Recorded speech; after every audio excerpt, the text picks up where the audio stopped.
Élection présidentielle américaine, une élection où mots et colibés fusaient de part et d'autre entre les deux candidats. Mais cette fois, on va se focaliser sur la santé de l'économie de la première puissance mondiale. Les Américains, il faut le dire, ont mal au portefeuille. Un argument asséné d'ailleurs par Donald Trump, défavorable pour sa rivale sortante Kamala Harris. Quelles sont les solutions des deux candidats pour revigorer une économie sérieusement atteinte? On en parle avec notre invité du jour.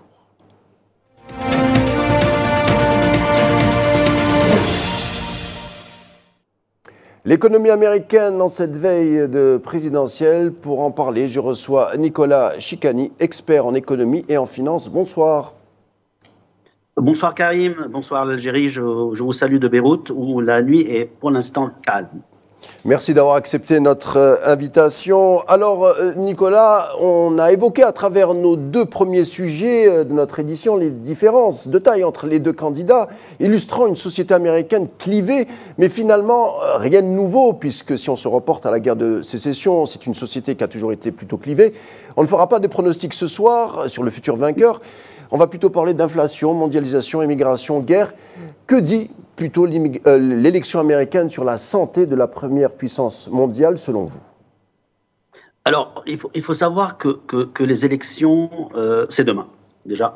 Et que pour l'instant, les deux candidats sont au coude, avec un léger avantage pour Trump. D'après les statistiques de Real Clear Politics, il y a quelques heures encore, Trump dépassait Kamala Harris d'un demi-point.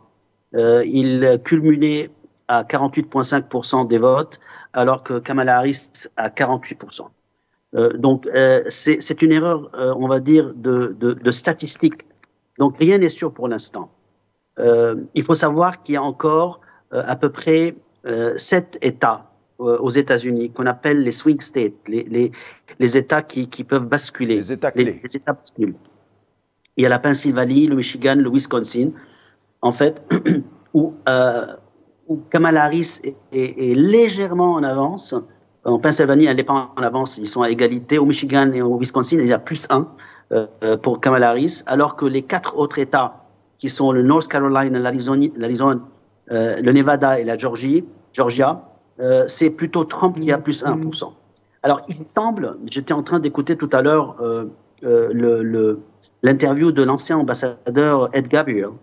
Et il semble qu'il y a un 8e État qui est un peu embêtant pour les deux candidats, qui est l'Iowa, qui fait partie aujourd'hui des 7 swing states.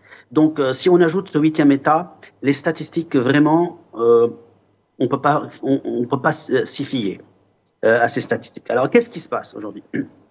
Si Trump passe, qu'est-ce qui se passe? Si Kamala Harris passe, que se passe-t-il dans l'économie américaine? Il faut savoir que le programme des deux candidats est presque totalement antithétique.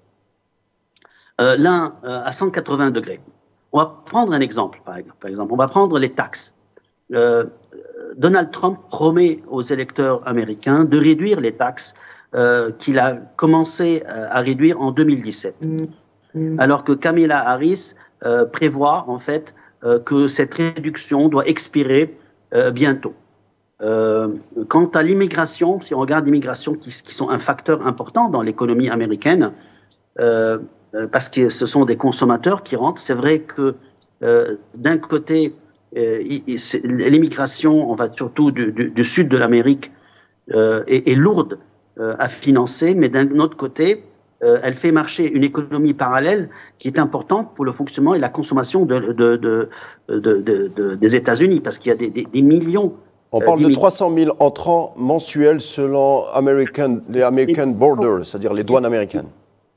Qui déferlent tous les ans. Alors, la politique de Donald Trump est très rigide à ce niveau-là, puisqu'il pense faire carrément un mur qui arrêterait en fait les immigrants, et ça a un coût énorme de faire un mur qui couvrirait tout le sud des États-Unis, alors que Kamala Harris souhaite continuer en fait ce passage, ou bien le réduire plus ou moins, Alors, Nicolas Chicani, permettez-moi, je vous interromps rapidement pour donner quelques chiffres sur l'économie américaine. Alors, vous allez me dire sur ce que vous en pensez. Par exemple, sous les 4 années de Joe Biden, on parle d'un affolant 20% d'inflation enregistrée. Il y a Kamala Harris aussi qui était aux manettes. Donc, ça, c'est un argument qui a été asséné par Donald Trump pour lui dire que l'économie ne sort pas vraiment renforcée. Vous allez me dire ce que vous en pensez. On parle d'un taux de chômage environ de 4%. Le dernier rapport du mois d'octobre annonce que le secteur privé a perdu 28 000 emplois.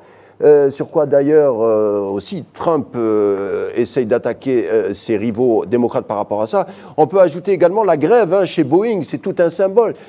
Est-ce que ce sont des symptômes d'une économie américaine plutôt malade? Qu'est-ce que vous en pensez? Alors, je ne suis pas très d'accord que l'inflation a atteint 20% en direct comme ça. Il faut savoir que c'est vrai que les 3 premières années, on va dire, de Biden, il y a eu une inflation un peu galopante qui a été contrôlée par une baisse du chômage qui avait un target de 2% par la Fed. Alors, le truc, c'est que cette augmentation de l'inflation a été suivie par une augmentation des taux d'intérêt des placements bancaires. Et quand on augmente les taux d'intérêt dans les placements bancaires, les dépôts bancaires, bien sûr, les investisseurs, les petits et moyens, surtout les petits et moyens investisseurs, pour parfois les grands, ils préfèrent mettre leur argent à la banque et gagner un intérêt que d'investir dans l'économie et prendre un risque sur leur argent. Donc, il est vrai qu'au début des années Biden, il y a eu une inflation galopante qu'ils ont réussi à contrôler depuis, on va dire, 1 an, presque, commencent à contrôler. C'est pour ça que les taux d'intérêt commencent à baisser. Donc, en fait, chaque président qui passe, aux premières 2 années et demie, on va dire, il y a une volatilité des marchés, de l'inflation et de l'économie. Et puis après, ce président s'adapte et puis essaie de niveler cela. Alors, qu'en est de Trump? Trump, quand il va venir, tout le monde sait que Trump est un président inflationniste. Donc, c'est quelqu'un qui va dépenser sur le secteur privé, qui va reconstruire, d'après son programme, l'infrastructure dans les villes. Il va pousser à ce qu'on utilise le pétrole américain, c'est-à-dire il veut annuler en fait le décret de Biden sur les voitures électriques et autres. Donc, il veut relancer en fait une activité économique au prix d'injecter du dollar sur le marché. Alors, Nicolas Chicani, mais qu'est-ce que vous en pensez quand vous entendez ce débat sur le fameux déclin économique des États-Unis? Est-ce que ça serait une réalité objective? Par exemple, je ne sais pas, mais quand on lit un peu les livres d'histoire, à la fin de la Seconde Guerre mondiale, les États-Unis détenaient pratiquement, qui était la seule puissance économique à l'époque, représentaient à eux seuls 50% du PIB mondial et détenaient plus ou moins 80 à 85% des réserves mondiales de devises fortes. En 2024, aujourd'hui, et c'est le rapport de la Banque mondiale qui le dit, même du FMI, ces 80% sont tombés à 50% et on se rend compte que quand même il y a un recul empirique de l'économie américaine. C'est réel, ça. Il est vrai que le recul de l'économie américaine est dû à la croissance de l'économie chinoise. Elle n'est pas due à un recul de l'économie américaine. Vous voyez ce que je veux dire? C'est comme le prix du dollar et le prix de l'euro. Parfois, le dollar augmente, le prix du dollar augmente, c'est pas parce que le dollar est plus fort, c'est parce que l'euro peut-être est plus faible. Donc, il faut voir en fait l'économie comme des vases communicants. Aujourd'hui, il est certain que la Chine a une économie excessivement puissante. À mon avis, d'ici quelques années, elle va, même s'il n'a pas fait l'année prochaine ou l'année suivante, va dépasser l'économie américaine en termes de croissance et de puissance et de valeur. Et donc, c'est pour ça que... et pourquoi? Parce que les États-Unis importent beaucoup de Chine. C'est pour ça un des programmes de Donald Trump, c'est le protectionnisme. Et le protectionnisme fait partie, en fait, de la politique et du programme électoral de Trump. Qu'est-ce qu'il va faire? Il va augmenter les tarifs, c'est-à-dire les taxes sur les imports. Alors, vous avez parlé de 30% d'augmentation sur l'Europe, je pense qu'il va placer, d'après ce que j'ai compris, plus de 50%, voire 60% d'augmentation des taxes sur les produits importés de Chine. Pourquoi? Parce qu'il veut augmenter la consommation et la production locale.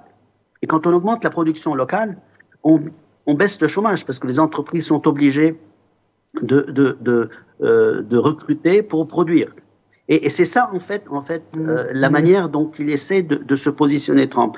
Il affaiblit, il importe moins de Chine, donc les revenus en Chine vont baisser. Donc il veut limiter la croissance de la Chine, même si c'est très difficile à faire, mais en même temps augmenter la croissance économique interne et la consommation interne et la production interne de l'industrie américaine. On parle aujourd'hui d'une dette américaine qui approche les 32 000 milliards de dollars. On se souvient des États-Unis d'Amérique qui avait atteint au début juin le plafond de sa dette publique autorisé par le Congrès. Les États-Unis d'Amérique seraient donc un géant assis sur une dette colossale. Les formations universitaires, les soins, les voitures, les maisons, les vacances, les courses, tout est payé à crédit et ça ne pourra pas durer éternellement. En tout cas, c'est ce qu'on nous dit. Mais cet empire de la dette ne semble pas inquiéter les candidats, que ce soit Kamala Harris ou Donald Trump, eux qui parlent toujours du pouvoir d'attraction des États-Unis qui serait intact. Aidez-nous à y voir un peu plus clair dans cette histoire. Je vous remercie, Karim, d'avoir soulevé ce point. Autant personnellement, j'ai idée personnelle, un avis personnel. Allez-y. J'ai grandement confiance dans l'économie américaine et le rêve américain, parce que les Américains, they take risk, comme ils disent là-bas. C'est le rêve américain. Et c'est vrai. Contrairement aux pays européens et aux autres pays du monde, vous travaillez, vous gagnez, vous êtes riche aux États-Unis et vous êtes fiers de l'être. Cependant, toute cette transformation et cette richesse est due en fait à la production du billet vert. Et les Américains ont imprimé énormément de billets verts, énormément. Le quantitative easing. If you want, ça fait partie, le quantitative easing. Okay? Mais cette production de billets verts pour dépenser est à l'origine, en fait, de la faiblesse du dollar. Donc, et la dette, elle se traduit par cette dette. Et la faiblesse du dollar, aujourd'hui, est très importante. On a remarqué une chose sur les, on va dire, 30 ou 50 dernières années. Dès qu'il y a un danger sur le dollar, il y a une guerre qui est déclenchée quelque part pour que l'industrie recommence et que cette dépense continue et que la production de l'économie continue. Donc, moi, personnellement, j'ai peur quand le dollar devient faible. À mon avis, il devient faible. Pourquoi? Vous voyez ça automatiquement dans le prix de l'or, qui est en fait une valeur refuge. Quand l'or augmente, il y a 3 raisons pour que l'or augmente. Soit on achète de l'or, et donc il y a une demande sur l'or, son prix augmente. C'est ce qui se passe aujourd'hui parce que la Chine et la Russie sont en train d'acheter de l'or parce qu'ils veulent créer leur propre monnaie au travers du BRIC. Donc ils font des stocks d'or pour consolider cette monnaie en plus de leur économie. Soit parce que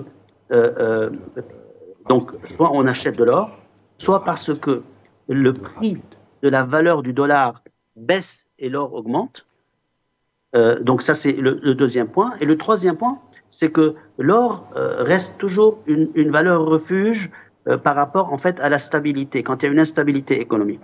Donc on voit toujours l'or en train d'augmenter. Pour les 3 raisons que je viens de dire. Donc il y a un danger aujourd'hui sur la monnaie du dollar. Et pourquoi? Parce que, il y a une dette astronomique que vous venez de mentionner.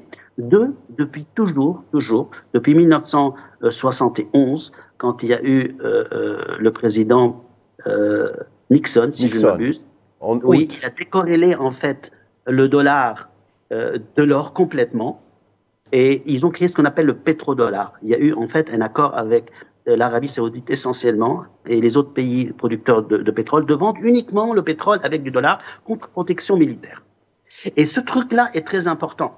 Parce que toutes les banques mondiales ont stocké du dollar pour acheter de l'énergie, parce que leur économie doit fonctionner avec du pétrole. Donc, ils stockaient du dollar. Nicolas Chicani, vous évoquez un point. Aujourd'hui, pour la première fois, on est en train de vendre du pétrole avec une monnaie autre que le dollar. Vous évoquez un point très très important, Nicolas Chicani. Il faudrait peut-être faire une émission complète, mais ce soir on va essayer de s'arrêter plutôt sur les programmes économiques de certains candidats. Dernière question justement, les États-Unis demeurent, on l'a dit, je crois qu'on a tenté en tout cas de le démontrer, les États-Unis demeurent un empire de la dette, mais surtout un empire qui dicte l'ordonnancement du monde, avec un peuple qui vit à crédit, empruntant sans cesse pour rembourser leurs anciens prêts, gagés sur d'illusoires spéculations. Le gouvernement américain finance, vous l'avez expliqué, son déficit soit en empruntant, soit en fabriquant des dollars, dans une équation de la sorte inextricable. On comprend que la solution guerrière est synonyme aussi de relance économique. Alors je vous pose ma question, et c'est ma dernière. Est-ce que l'Amérique est condamnée à faire la guerre pour une relance économique, justement? Alors, c'est une question très importante parce qu'elle l'a toujours fait. Regardez la guerre de 1944, l'économie américaine était par terre. Ils ont fait la guerre. Ils ont aidé l'Europe, c'est vrai, ils ont libéré l'Europe, mais à prix de la relance économique et de tout l'ordre du monde qui a fini aux États-Unis au travers de Bretton Woods. En 1963, avec le Vietnam, ils ont fait la guerre, et là aussi il y avait un danger sur le dollar. Dans les années 90, avec l'ère de la guerre de l'Irak, etc., etc. Donc ça n'arrête pas. Mais jamais ils ont fait la guerre sur leur territoire. C'est pour ça qu'ils ont toujours pu créer de la valeur économique, et non, ils n'ont pas eu de la destruction de valeur sur leur économie et leur territoire. Et c'est ça la puissance et la force des États-Unis. Est-ce que ça peut durer avec un géant comme la Chine qui est en train de knock on the door, comme on dit, et on leur dit attention, moi je m'approche de Taïwan, moi j'ai une puissance militaire, économique dépassée. C'est ça la question. Rapidement. Alors il y a une expression aux États-Unis sur cette fameuse relation entre la Chine et les États-Unis, on appelle ça friend enemies. Mais quand on voit sur la nature de l'économie chinoise et américaine, celle qui a tenu le choc après le Covid, c'est plutôt l'économie américaine, tandis que l'économie chinoise, elle avait un peu de mal à se relancer, alors qu'on disait que le PIB américain serait dépassé par la Chine après 2030. Ce que les économistes chinois ont avoué que ça ne sera pas possible. Rapidement, alors, Nicolas Chicani. Karim, ça sera en 2032 ou 35. Mais certainement, ça va dépasser les États-Unis. Il faut savoir que la croissance fulgurante de la Chine est toute jeune. C'est depuis 15 ans que la Chine est en train de monter exponentiellement en puissance économique. Alors que les États-Unis est un pays qui a près de 100 ans d'histoire économique. Ce qui fait peur en Chine, c'est que c'est un pays qui est commandé de haut en bas par un organisme ou un parti qui exécute. Il n'y a pas de deux candidats en Chine. Dirigiste plutôt, on dira les choses comme ça, dirigiste. C'est un top-down, c'est un plan, on va dire, une vision sur 20 ou 50 prochaines années, et qui est exécuté et délivré. C'est ça ce qui est fort.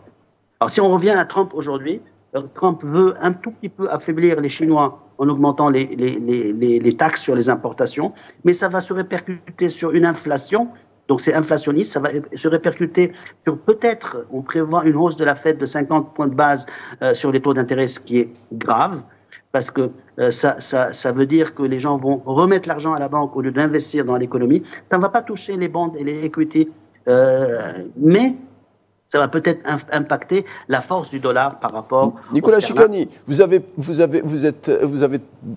évoqué à plusieurs reprises le nom de Donald Trump. On ne vous a pas trop entendu évoquer le programme de Harris. Est-ce que vous êtes plutôt circonspect par rapport à ces mesures ou ces solutions économiques concernant l'Amérique? Alors, du tout, parce qu'en fait, Harris continue en fait le programme de Biden. Le programme de Biden est un programme de stabilité. Il est passé par une turbulence les 2 premières années, comme j'ai dit, mais il s'est ressaisi, il a appris, il a absorbé en fait le choc des 2 premières années. Il se stabilise. Donc c'est un programme de stabilité, c'est un programme social, c'est un programme mondial de stabilité. Le programme de Trump est plutôt expansionniste, création de valeur, croissance, etc. Mais quand on parle de croissance, création de valeur, on parle de risque. Chez Harris, il y a moins de risques pour le futur des États-Unis, c'est Trump. Il y a peu de risques au début, mais peut-être plus de risques au long terme, car l'impact de l'inflation va être très néfaste sur l'économie américaine. Merci Nicolas Chicani. Je rappelle que vous êtes analyste financier. Vous nous avez aidé à mieux diagnostiquer la santé de l'économie américaine dans cette veille de l'élection. Je vous dis merci et à bientôt. Merci à vous, Karim.